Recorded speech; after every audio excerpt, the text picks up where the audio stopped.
7D ಅಂತಕ್ಕಂಥದ್ದು ಅನ್ಯ ಕೆಲಸಗಳಿಗೆ SC/ST ಆದವರಿಗೆ ಬಳಸ್ಕೊಳ್ಳಿಕ್ಕೆ ಅವಕಾಶ ಇತ್ತು.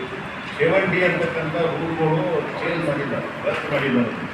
ಒಂದು ಎರಡನೇದರಿಂದ ಗ್ಯಾರಂಟಿಗಳದಾಗ ಪರಿಶಿಷ್ಟ ಜಾತಿಯವರಿಗೆ ಮಾತ್ರ ಅಷ್ಟೇ ಕೊಡ್ತಾ ಇದ್ದೀವಿ ಅಂತೇಳಿ ಸಿದ್ದರಾಮಯ್ಯ ಸರ್ಕಾರ ಹೇಳ್ತಾ ಬಂತು. ಅದು SCP TSP ದಿಂದ ಅದು ಬಳಕೆ ಆಯಿತು ಅದರಲ್ಲಿ. ಬಟ್ ನಮ್ಮದು ಡಿಮ್ಯಾಂಡ್ಸು ಇನ್ನೂ ಇದೆ. SCP TSP ಅಂದರೆ ಕಾಮನ್ ಆಗಿ ದುಡ್ಡು ಕೊಡ್ರಿ. SCP TSP ಅನ್ನೋದು ಇವರು ಡೆವಲಪ್ಮೆಂಟ್ಗಾಗಿ ಏನು ಕಾನೂನು ಮಾಡಿಲ್ಲ, ಅವರು ಅಭಿವೃದ್ಧಿಗಾಗಿ ಮಾಡಿರಿ ಅಂತ, ಅದು ಅವ್ರ ಅಭಿವೃದ್ಧಿಗಾಗಿ ಅಂತ ಹೇಳಿ. ಹಾಗಾಗಿ ಅದು ಸರ್ಕಾರ ಕೂಡ ನಮ್ಮದು ಡೈಲಾಗು ಮತ್ತು ಮಾತಾಡೋದಿಲ್ಲ.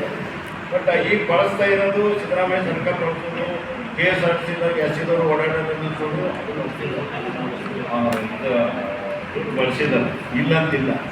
ಅನಂತರ SCಗಳಿಗೆ ಬಳಸಿದ್ದಾರೆ, SC ಬಿಟ್ಟು ಹೊರಗೇನು ಬಳಸಿದ್ದೀವಿ ಅನ್ನೋ ಒಂದು ಕಾರಣ ಇದೆ. ಆದರೆ ಇವರು ಡೆವಲಪ್ಮೆಂಟಿಗೆ ಬಳಸಬೇಕಾಗುತ್ತೆ. 50,000 ಕೋಟಿ ಅಂದರೆ SCP TSP SC/STಗಳಿಗೆ ಅವ್ರ ಅಭಿವೃದ್ಧಿಗಾಗಿ ಕಳಿಸ್ಬೇಕು. ಅವರಿಗೆ ಸತ್ತರು ಹೋಗೋದು ಜಮೀನಿಲ್ಲ, ಕನಿಷ್ಠ ಪಕ್ಷ ಅಂತವಕರಿ ಕಾರ್ಯಕ್ರಮ ಮಾಡಬೇಕು.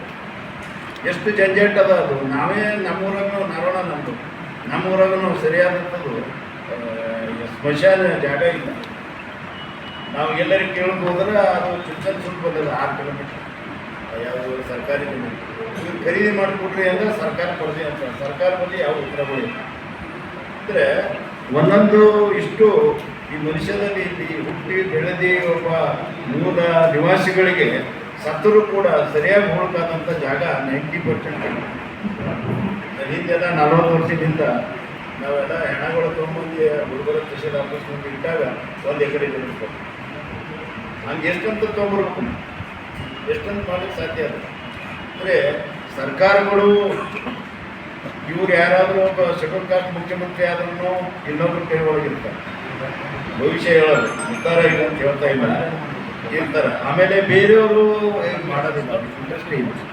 ಈ ರೀತಿ ಇಲ್ಲಿಂದ ಸಾವು ಆದ ನಂತರ ಅದು ಹಣ ಹೂಳಿಕೆ ಜಾಗ ಇಲ್ಲದಂಥ ಸ್ಥಿತಿ 24%ನಲ್ಲಿ 90% ಜನರಿಗಿಲ್ಲ SC/STಗಳಿಗೆ. ಇದು ನಮ್ಮ ದೇಶ, ಇದು ನಮ್ಮ ಬಳಿ ನಾವು ಬದುಕ್ತಾ ಇದ್ದೀವಿ. ನಾವೆಲ್ಲ ಸಮಾನತೆಯನ್ನು ಬೋಧನೆ ಮಾಡ್ತಾ ಇದ್ದೀವಿ. ಇದೆಲ್ಲ ಇದೆಯಲ್ಲ. ಬಟ್ ಇದೆಲ್ಲ ಅಧಿಕಾರದಾಗ ಹೋದವ್ರು ಇದಕ್ಕೇನು ಕೇಳೋದಿಲ್ಲ. ಆಮೇಲೆ ಈಗ ಹೊಸ ಮಾರ್ಗ ಬುದ್ಧಿಷ್ಟು ಹಿಡಿದ್ರೆ